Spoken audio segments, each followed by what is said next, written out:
नमस्कार, स्वागत है आपका पब्लिक इंडिया पर। मैं हूं नीलू व्यास। कल हमने आपको बताया था कि लगभग 205 भारतीय जो अवैध प्रवासी भारतीय थे, जो अमेरिका में रुके हुए थे, अमेरिका से उनको एक प्लेन में ठूस कर भरा गया था और वो अमेरिका का मिलिट्री एयरक्राफ्ट था और उसके बाद उस प्लेन को भारत के लिए रवाना कर दिया गया। लेकिन जो कुछ तस्वीरें सामने आ रही हैं वो बहुत भयावह हैं। कुछ तस्वीरें ऐसे सामने आई हैं जहां पर भारतीयों को बेड़ियों में जकड़ा गया है, उनके पैरों में चेन बंधी है, उनके हाथ में हथकड़ी ऐसा लग रहा है कि दिख रही है। और ये भी बताया जा रहा है कि जिस हालत में उनको लाया जा रहा है, एक ही टॉयलेट है ये बताया जा रहा है और उसी में सबको भर दिया गया है। तो ये भारतीयों का एक इसको अपमान, इसको ह्यूमिलिएशन की तौर पर सब देख रहे हैं। और आज इसको लेकर कांग्रेस के जो नेता है पवन खेड़ा, उन्होंने ट्वीट भी किया है और उस ट्वीट को मैं आपको दिखाना चाहती हूं पढ़कर। उन्होंने क्या लिखा है कि looking at the pictures of Indians getting handcuffed and humiliated while being deported from the US saddens me as an Indian. I remember in December of 2013, an Indian diplomat, Devyani Khobragade, was handcuffed and strip searched in America. Foreign Secretary Sujata Singh registered a strong protest with US Ambassador Nancy Powell. The UPA government retaliated sharply. Leaders like Ms. Meera Kumar, Sushil Kumar Shinde, and Rahul Gandhi refused to meet the US congressional delegation, which included George Hockling, Peter Olson, David Cholbert, and Rob Woodland, Marilyn Bordalo, and that was visiting India at that time. Dr. Manmohan Singh termed the US action deplorable. The government of India withdrew several perks given to the US embassy, including imports of food and alcohol at concessional rates by embassy staff. Income tax department started investigating the American embassy school. John Kerry expressed regrets at the treatment given to Devyani Khobragade. US administration called up Foreign Secretary Sujata Singh to convey the regrets of the USA. और बाद में पवन खेड़ा ने यह पूछा है कि अगर उस समय की मनमोहन सिंह सरकार इतना एक सख्त रवैया अपना सकती थी अमेरिका के साथ, तो आज प्रधानमंत्री नरेंद्र मोदी इस बात को लेकर कोई ऐतराज क्यों नहीं जता पा रहे हैं। आज इसको लेकर एक बड़ा सवाल है और उसी पर हम चर्चा करेंगे। हमारे साथ दो वरिष्ठ मेहमान हैं इस समय हमारे साथ प्रोफेसर आफ्ताब कमल पाशा, जो कि इंटरनेशनल अफेयर्स एक्सपर्ट और डिप्लोमेट रह चुके हैं, आपका स्वागत है। और Sanjay Kapoor, international affairs expert भी हमारे साथ हैं। संजय, आपका भी स्वागत है। और मैं डॉक्टर पाशा से शुरू करूंगी कि डॉक्टर पाशा, ये जो तस्वीरें आ रही हैं जहां पर भारतीयों के हाथ और पैर में चेन बांधी गई है, चेन बांधकर उनको लेकर आया जा रहा है C-17 एयरक्राफ्ट, जो मिलिट्री एयरक्राफ्ट है अमेरिका का, क्या ये सही बात है? और इसका जो कंपैरिजन आज देवयानी खोब्रागड़े के साथ किया गया है, क्या ये भारत का अपमान नहीं है जिस तरीके से भारतीयों को लाया जा रहा है? जी जी, ये तो आपने डिटेल में बताया, लेकिन एक हफ्ता पहले इसी तरह एक मिलिट्री प्लेन अमेरिका की कोलंबिया को भेजा गया था जबरदस्ती, और वहां के प्रेसिडेंट ने उनको लैंडिंग राइट्स नहीं दिया और वो प्लेन को, अमेरिकन प्लेन को वापस भिजवा दिया और ये बयान देके भेजे कि इस तरह जलील करना हमारे सिटीजन्स को हथकड़ी डाल के पाँव में, हाथे में, इस तरह हम किसी भी हालत में स्वीकार नहीं करेंगे और हम अपनी सिविलियन प्लेन भेजेंगे और उनको हम पूरी सम्मानता से हम अपने शहरियों को वापस लाएंगे इज्जत से, बोल के उन्होंने ये डिसीजन लिया। लेकिन उसके साथ साथ ट्रंप ने टैरिफ भी थोपा था कोलंबिया के ऊपर, क्योंकि दोनों में काफी ट्रेड होता है और जब ये सुलझाया गया मामला, तो अब वो उनके सिविलियन प्लेन्स हर दिन जा रहे हैं वहां से, टेक्सास से, सैन एंटोनियो से और दूसरे अन्य एयरपोर्ट से, अब ग्वांटानामो से भी, वहां से भी लेके आएंगे। तो इससे हम सबक कुछ हमें सीखना चाहिए था। हमारे एमईए को शायद इतने बिजी हैं दूसरे मामलों में कि ये जो छोटा देश अमेरिका को तमाचा मारा वहाँ सेंट्रल अमेरिका में, कि हम उससे कुछ सीख नहीं पाए या कुछ सीखना नहीं चाहते हैं। तो इस तरह से ह्यूमिलिएट करना, हथकड़ी में डाल के 100 से ज्यादा हिंदुस्तानियों को, चाहे वो वीजा वायलेशन हो या अवैध तरीके से कनाडा या मेक्सिको बॉर्डर से अमेरिका में घुसे हों या कुछ जेन्युइन रीजन से ओवरस्टे करे होंगे, मेडिकल रीजन और वीजा और लेकिन जो फाइनेंशियल बात डिफिकल्टीज मुझे से। समझ में नहीं आ रही है डॉक्टर पाशा, जो बात समझने की है कि आखिर हथकड़ियां लगाकर भेजने की क्या जरूरत है, उसके पीछे की क्या मंशा है। आज हथकड़ी लगाकर भारतीय को क्यों भेजा जा रहा है, उसकी क्या जरूरत है। इस चीज से तो डोनाल्ड ट्रंप बच सकते थे, उन्होंने कहा कि ठीक है भाई हम इंडियंस को डिपोर्ट करेंगे, बट डिपोर्ट करने के बहाने अगर वो हथकड़ी लगा लगाकर लोगों को भेज रहे हैं तो फिर इसका क्या मतलब है। अभी तस्वीरें मैं दिखाऊंगी थोड़ी देर में जैसी रेडी हो जाती है, लेकिन हथकड़ी और बेड़ियां पहनाने की क्या जरूरत है। देखिए, ये अपना पावर, सुपर पावर स्टेटस बताना चाहते हैं, ये दूसरों को नीची नजर से देखना चाहते हैं। जैसा कॉलोनियल पावर्स ब्रिटेन हो या फ्रांस हो या स्पेन वगैरह, सब जो हथकड़ियां डाल के स्लेव्स को अफ्रीका से खींच के लेके जाते थे ना, उसी तरह से ये पेश आ रहे हैं।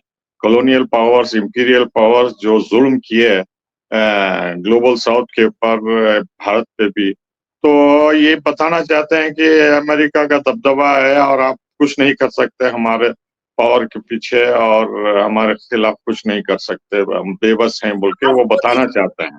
अच्छा लेकिन आज अगर मोदी जी कुंभ में डुबकी लगा सकते थे तो क्या वो एक फोन या किसी तरीके से क्या प्रोटेस्ट नहीं दर्ज करा सकते थे।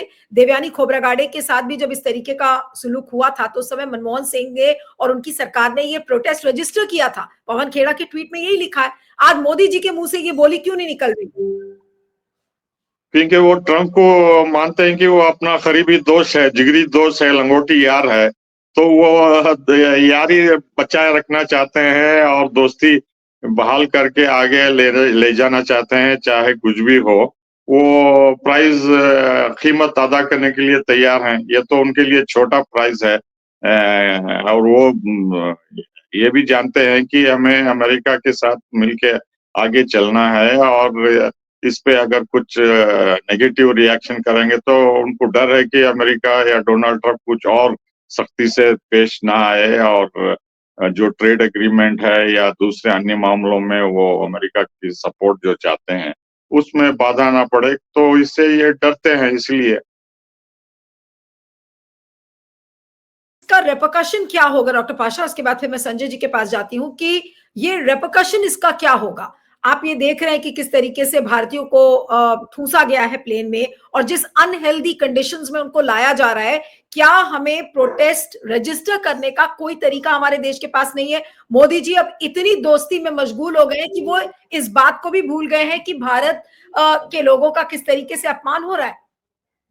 देखिए, मैं हर साल अमेरिका जाता हूँ डायरेक्ट फ्लाइट से, यहाँ दिल्ली से और बॉम्बे से भी। ये 18, 20, 24 घंटे की फ्लाइट होती है, और इकोनॉमी में मैं जाता हूँ, और normally I can't afford business class. वो टॉयलेट को कम से कम 5-6 बार जाना पड़ता है, कम से कम। और इतनी तकलीफ होती है इकोनॉमी क्लास में, और इतना शोर शराबा, नींद नहीं, चैन नहीं, कुछ नहीं। और ये बेचारे 24 से 26, 28 घंटे एक ही टॉयलेट में, और इतनी जबरदस्त तकलीफ उन पे, टॉर्चर हुआ है, पाँव को हाथ को डाल के, मैं समझा नहीं सकता आपको कि ये कितनी तकलीफ से और कितना इनके ऊपर मेंटल टॉर्चर हुआ होगा, और कितने दिन लगेंगे इनको रिकवर करने में। ये तो बहुत ही जलील करके भेज रहे हैं, ये टोटली अनएक्सेप्टेबल है, ह्यूमन राइट्स वायलेशन है, और ये मेरे ख्याल से स्ट्रांग प्रोटेस्ट लॉन्च करना होगा, जैसा वो डिप्लोमेट के साथ किया गया था।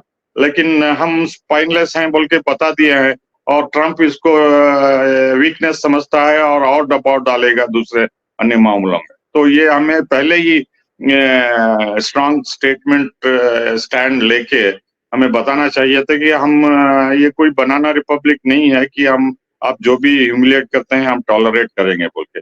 लेकिन जो सवाल आपने उठाया कि प्राइम मिनिस्टर या एमईए क्यों नहीं कर रहा है, तो आप जानते हैं कि जयशंकर जो है पहले से ही इतने प्रो अमेरिकन स्टैंड लेके वहाँ उनको, वो समझते हैं कि उनकी जेब में है ये वही मामला प्राइम मिनिस्टर मोदी का भी है कि हम कुछ भी कर सकते हैं, ये कुछ उफ करके नहीं बोलेंगे, ये मजबूर हैं, हम हमारे पाँव पे आके गिड़गिड़ाएंगे बोल के। जी संजय जी, मैं अब आपके पास आती हूँ और आपसे सवाल करने के पहले मैं वो पिक्चर्स दिखाना चाहती हूँ आपको, जो कि दिल दहलाने वाली पिक्चर्स हैं।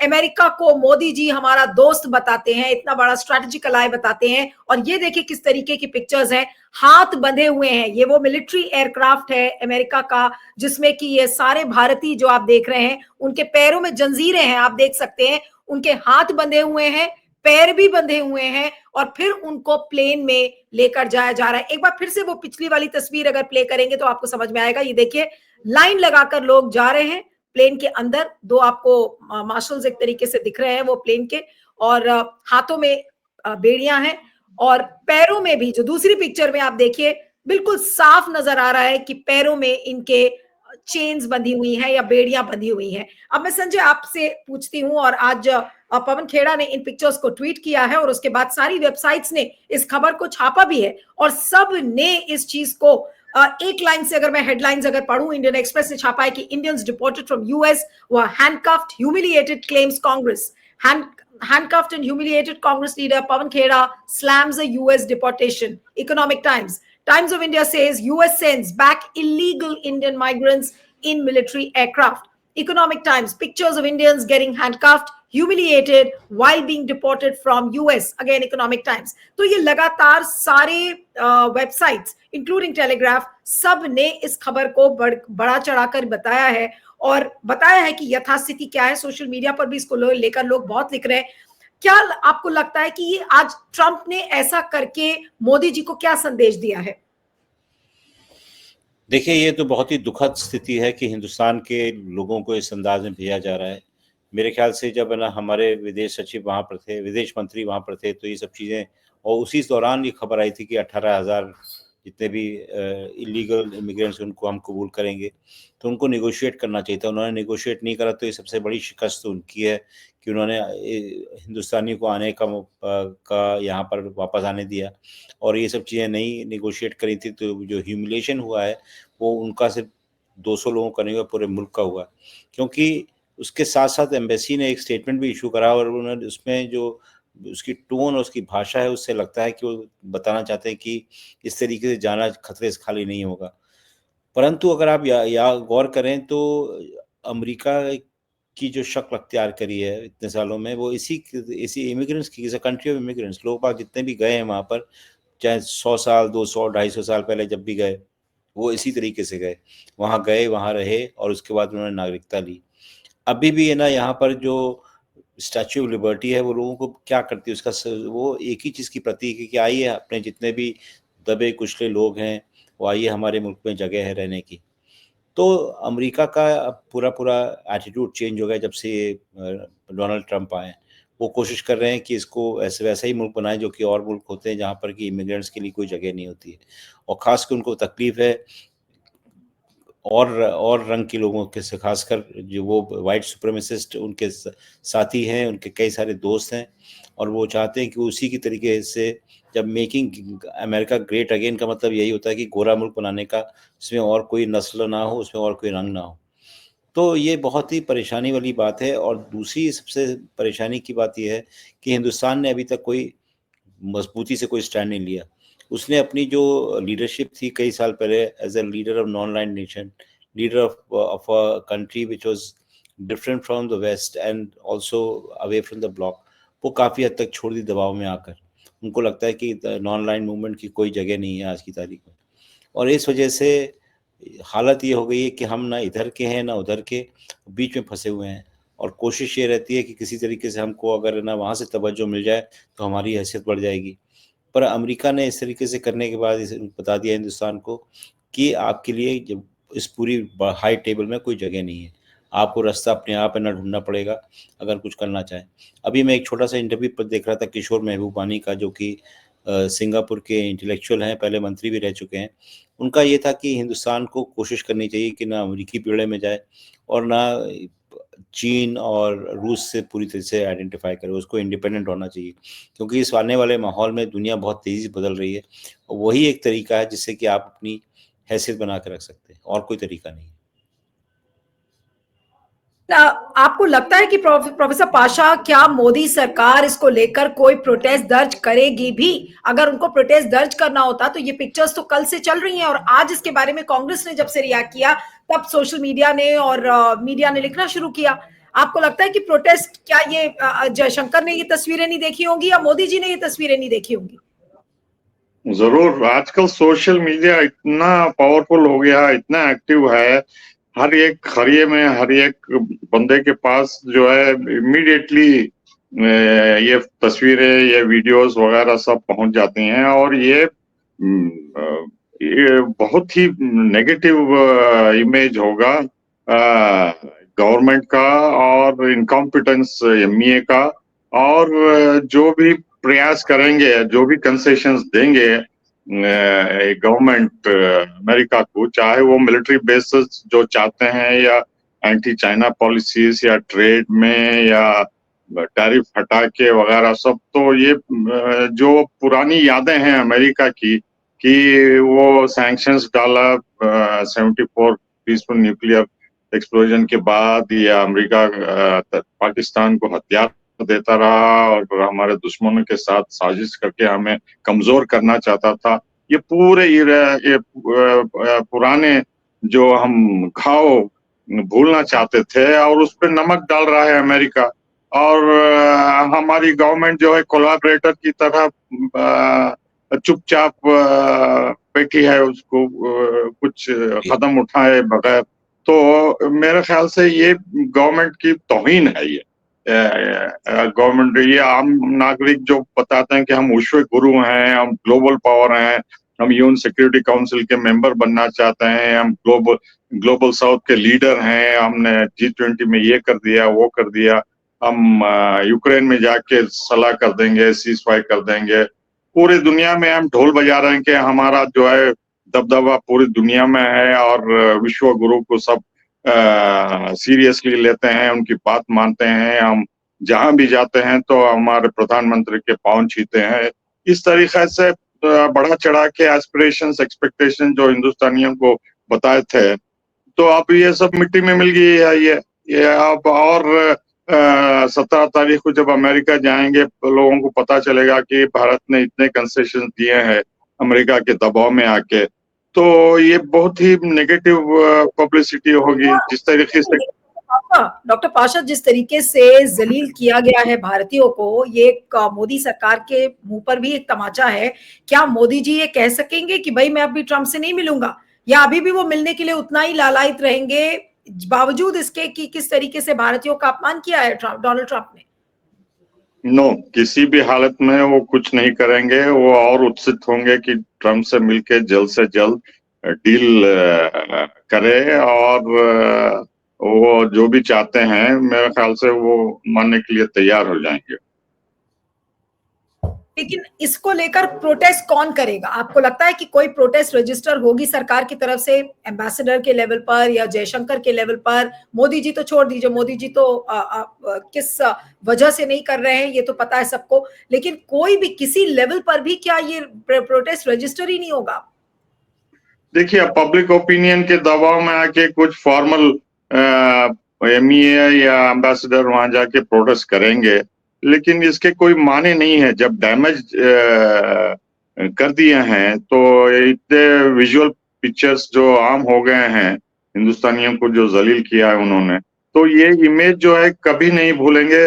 जैसा कि ब्रिटिश वाले अंडमान निकोबार आइलैंड्स में वहां भारतीयों को फांसी देते थे, मासूम लोगों को, फ्रीडम फाइटर्स को, और जो इनोसेंट को मारते थे जलियनवाला बाग में हो, या जो भी ब्रिटिश वाले ने, पोर्चुगीज वालों ने किया है, तो ये घाव ताजे होंगे कि अब अमेरिका नया इंपीरियलिस्ट पावर है। हम देखिए, इंडियन नेशनल कांग्रेस वाले बार बार बोलते आ रहे हैं कि आरएसएस का, ये बीजेपी वालों का इंडियन फ्रीडम मूवमेंट में इनका कोई रोल नहीं है, ये सब ब्रिटिश के साथ कोलैबोरेटर्स थे। अब यही अमेरिका के साथ भी कर रहे हैं, इनके पावर को और अथॉरिटी को रिटेन करने के लिए। ये पुराने जो घाव हैं पूरे खुल के आएंगे, और ये इलेक्शंस पे भी पब्लिक ओपिनियन के जरिए, इफ नॉट टुडे, आगे भी चल के इसका काफी गंभीर नतीजे होंगे।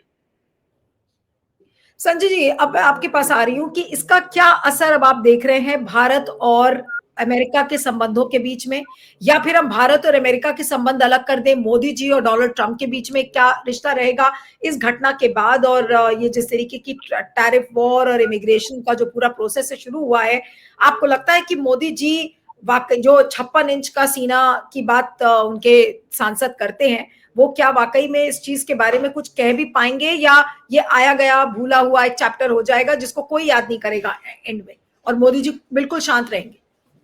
नीलू जी, अगर आप भी गौर करें, मैंने शुरुआत में भी बोला था कि जब इन्होंने विदेश सचिव अमेरिका गए थे अभी कुछ दिन पहले, तो उन्होंने इस बात को कबूल किया था कि 18,000 हिंदुस्तानियों को वापस लेंगे। और ये तो सिर्फ शुरुआत है, बात इस समय 7.5 लाख हिंदुस्तानियों की हो रही है, काफिला चलता रहेगा। तो उन्होंने एक बार भी ये नहीं पूछा कि वो कैसे आएंगे, क्योंकि जैसे कि पाशा साहब ने बताया कि कोलंबिया में जो हुआ था, लोगों ने उनको हथकड़ी में लेके गए थे, वहाँ के राष्ट्रपति ने उनसे हवाई जहाज उतरने का परमिशन नहीं दी थी। उन्होंने कहा था कि मैं अपने इज्जत के साथ अपने लोगों को लेकर। हम ये पूछना चाहते हैं विदेश मंत्री से कि उन्होंने ये बात कही कि आज ये हमारे तमाम जो लोग हैं कैसे आएंगे। उन्होंने ये बात करी कि अगर अगर 18,000 इलीगली गए हैं तो उनको किस तरह से रेगुलराइज करा जाए, क्या करा जाए, कुछ उनको मदद करी जा सकती है, नहीं करी जाए। कोई निगोशिएशन की बात हुई थी कि नहीं हुई थी? उनसे पूछा गया कि इतने साल पहले इतने सारे लोग है ना हिंदुस्तान से अमेरिका गए, उनको जिस तरीके की कार्ड दिए गए, फैसिलिटेट करा गया, वो वाली प्रोसेस होगी। कुछ ना कुछ कर सकते थे। ऐसी बात नहीं कि हिंदुस्तान कुछ नहीं कर सकता था। वो उनको लेवरेज कर सकता था कोई और मुद्दे को उठा के। चीन और अमेरिका के बीच में जो संघर्ष रहता है उसको इस्तेमाल कर सकता था। परंतु मुझे यहाँ पर इच्छा शक्ति और एक कमज़ोरी का एहसास हो रहा है, और ये कमज़ोरी बढ़ेगी। अगर चाहें प्रधानमंत्री तो कह दें कि क्योंकि हमारे हिंदुस्तानियों के साथ ज़्यादती हुई, तो मैं 13 फरवरी को मेरी जो यात्रा है मैं नहीं जाऊँगा। ये कर दें, अगर हिम्मत हो तो मना कर दें कि मैं नहीं जा पाऊँगा वहाँ पर। क्योंकि जब तक हमारे हिंदुस्तानियों का सम्मान वापस नहीं मिलता है, तब तक मैं वहाँ पर जाने की सोच भी नहीं सकता। परंतु जाएँगे कि नहीं? अगर आप देखें कि उन्होंने जो स्टेट डिपार्टमेंट ने रिलीज़ करा है कि prime minister would be meeting the president of United states and the time would be limited because the entire secretariat is not in place and there is he's cramped for space and time. तो surely दिखाई पड़ता है कि प्रधानमंत्री वहाँ पे कुछ देर के लिए जाएंगे। अभी भी एजेंडा तैयार होगा कि उनसे उम्मीद करी जाएगी क्या क्या दिया जाएगा उनको, और उनसे क्या लिया जाएगा। मुझे तो खौफ होता है कि क्या कहीं दबाव में आके कुछ ऐसी चीज़ ना कमिट कर दें जो कि हमारे पूरे मुल्क को ना उससे तकलीफ उठानी पड़े।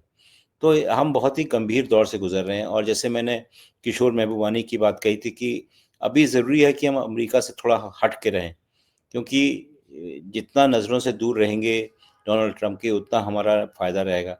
जितना करीब जाने की कोशिश करेंगे उतना नुकसान होगा। और अगर आप गौर करें तो प्रधानमंत्री जितना भी बोलें, काफ़ी समय तक ट्रंप साहब ने हमारी हिंदुस्तान प्रधानमंत्री और सरकार का जिक्र नहीं करा। अगर बात करी तो सिर्फ नेगेटिव टर्म्स में बात करी। तो अभी कोई गारंटी नहीं है कि स्थिति है ना बेहतर होगी। हिंदुस्तान को भी वही स्ट्रैटेजी अपनानी चाहिए, थोड़ा अलग रहना चाहिए, थोड़ी आंखें दिखानी चाहिए। ये चीज़ें बर्दाश्त नहीं करनी है। हम कोई छोटा मुल्क नहीं है।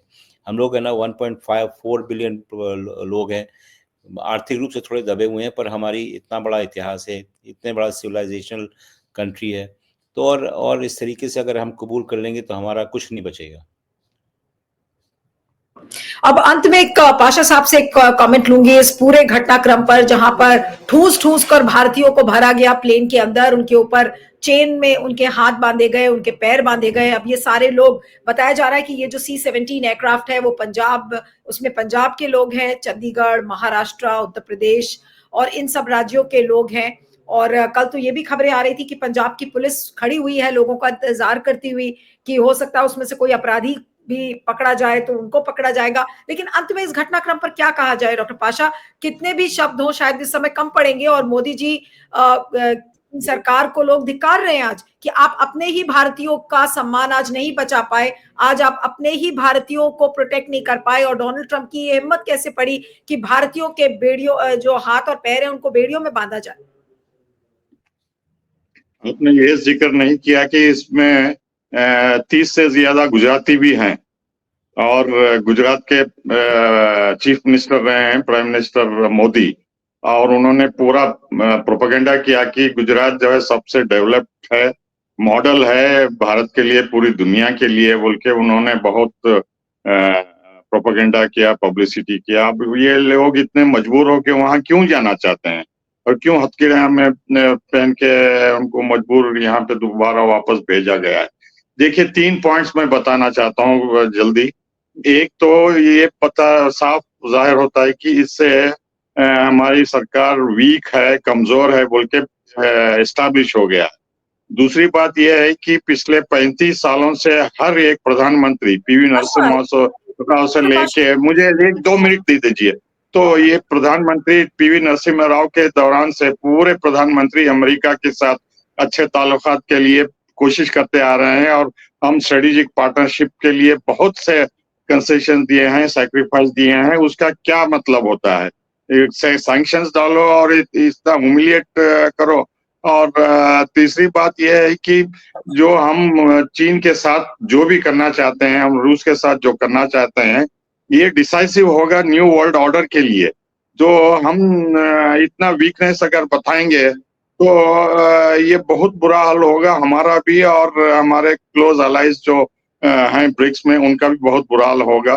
क्योंकि without Indian support America can not regain its super power position. So हमें क्रॉस रोड्स पे हैं फॉरेन पॉलिसी के और हमें निडर होके निर्णय लेना होगा कि हम अमेरिका के साथ जाना चाहते हैं या। देखिए, हम 35 सालों से हम ये उम्मीद करते आ रहे हैं कि अमेरिका पाकिस्तान को अबैंडन करके हमारे साथ स्ट्रेटेजिक अलायंस से काफी गहरे ताल्लुकात करेगा।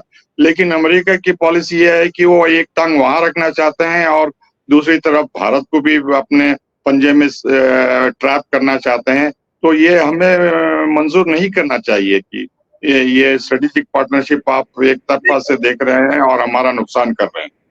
डॉक्टर पाशा, कुछ केस स्टडी सामने आ रही है और बहुत ही भयावह है वो अपने आप में। एक ऐसी केस स्टडी का मैं जिक्र करूंगी, संजय जी से भी कहूंगी कि उसका अगर आप उस पर रिएक्शन भी दें।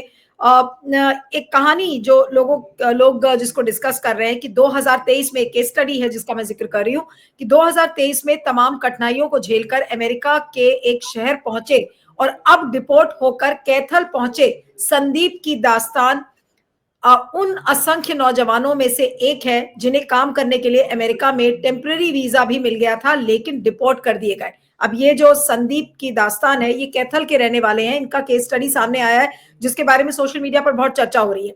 जब संदीप अपने केस की सुनवाई के लिए इमिग्रेशन दफ्तर पहुंचा तो उसे वहां से गिरफ्तार करके डिटेंशन सेंटर में रखा गया और 1 फरवरी को डिपोर्ट कर दिया गया। ये संदीप की कहानी सामने आ रही है।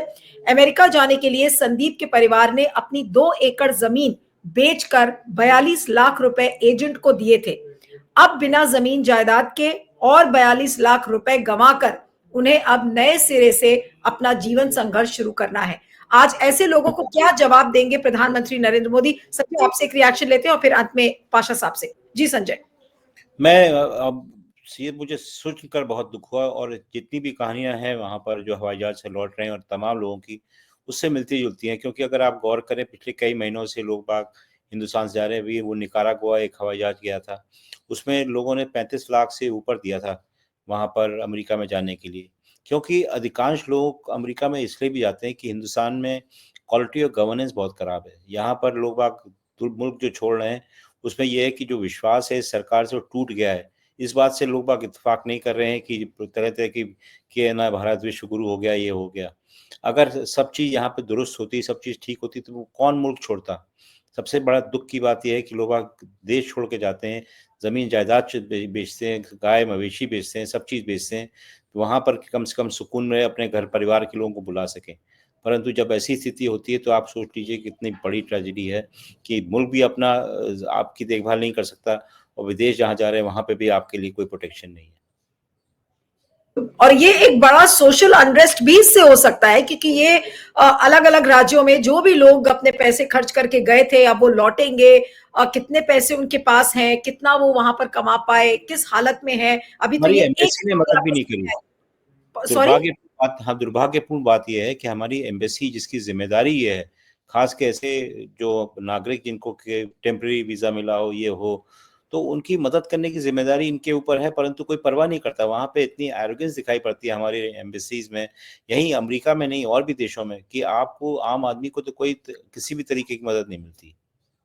बिल्कुल। डॉक्टर पाशा क्या कहेंगे अंत में? अब ऐसी केस स्टडीज, अब आई एम श्योर और भी केस स्टडीज सामने आएंगी। अभी तो ये जो कैथल का रहने वाला संदीप है उसकी स्टोरी सामने आई है, अंत में क्या बोलेंगे बहुत संक्षेप में? जी देखिए, ऐसे केसेस संदीप जैसे केसेस मैं टेक्सास में रहा हूँ और बॉर्डर के पास भी गया हूँ, कॉर्पस क्रिस्टी से लेके सैन एंटोनियो, ऑस्टिन, वहाँ कई भारतीय रेफ्यूज भी लिए हैं। वहाँ प्रॉपर प्रोसीजर लेके पेपर्स भी आए हैं, उनको काम करने का मौका भी दिया गया था। फिर भी उनको अवैध तरीके से आए बोल के वीजा जो भी खत्म हुआ तो उनको डिटेन करके, मैं डिटेंशन फैसिलिटी में भी गया। वो 20 माइल दूर है डलस एयरपोर्ट से, DFW एयरपोर्ट से मैं वहां गया तो वहां कई इंडियन फैमिलीज मिलने को आए थे उनके लोगों को जो पकड़ के जबरदस्ती रखे हैं वहां। तो मिलने के लिए भी अपॉइंटमेंट लेना पड़ता है, इतना मुश्किल है वहां। तो खाना और दूसरी चीजें जो लाए थे डिटेंशन में देने के लिए, उन पे भी पाबंदी लगाई गई थी और बहुत कम समय के लिए मिलना देते थे। बहुत ही मजबूर होके वो वहां जाते हैं। उससे पता चलता है कि कितने खराब हालात है यहाँ इंडिया में, जो कि अनएम्प्लॉयमेंट की वजह से एक स्वीपर के जॉब के लिए, एक अटेंडर की जॉब के लिए अगर यूपी में, बिहार में एडवर्टाइज करते हैं तो लाखों अप्लाई करते हैं, PhD भी करते हैं, MA भी करते हैं। तो यहाँ जो गंभीर हालत है उसको मानने के लिए तैयार नहीं है। हजारों स्कीम बजट में अनाउंस करते हैं, लेकिन ये कितने लोगों को एम्प्लॉयमेंट मिलता है? तो ये सब डोमेस्टिक कंपल्शन से लोग बाहर जाते हैं और जो इलीगल रैकेट्स हैं ब्यूरोक्रेसी के साथ कोलैबोरेट करके इनको जो भेजते हैं एम्बसीज में भी कोई जो काम करते हैं। पहले लगा था ICAR से भी लोग जो जाते हैं पंजाब के ऑफिशियल्स वहां भी उसमें मुलविस थे बोल के रिपोर्ट्स आ रहे थे। तो ये सब रैकेट हो गया है, माफिया हो गया है। वो भी उसको गवर्नमेंट उसको टैकल करना चाहिए। और इकोनॉमिक पोटेंशियल जो है, हमारे लोग 15 से 20 घंटे काम करने के लिए तैयार हैं फॉरेन में। अगर उनको यहाँ अपॉर्चुनिटी मिलती है तो बहुत कुछ कर सकते हैं, इंटरनल डेवलपमेंट वगैरह सब। तो ये जो सुविधा है यहाँ, करप्शन वगैरह की वजह से मजबूर होके बाहर जाना चाहते हैं। बिल्कुल। चलिए इस चर्चा को खत्म करते हैं, लेकिन देखना होगा कि क्या मोदी जी अब इस पर्टिकुलर घटनाक्रम पर क्या अपना मुंह भी खोलते हैं, किस तरीके से प्रोटेस्ट रजिस्टर होता है, या फिर ये आया गया चीज हो जाएगी। अभी तो पहली खेप आई है पैसेंजर्स की, अभी हो सकता है कि अभी और भी बहुत सारे लोग आएंगे। अभी तो ये पहला एयरक्राफ्ट आया है और किस हालत में भारतीयों को भेजा गया है, ये अपने आप में बहुत ही एक भयावह तस्वीर सबके सामने आई है। आप दोनों का बहुत बहुत शुक्रिया, Sanjay ji, doctor Pasha, thank you so much for joining.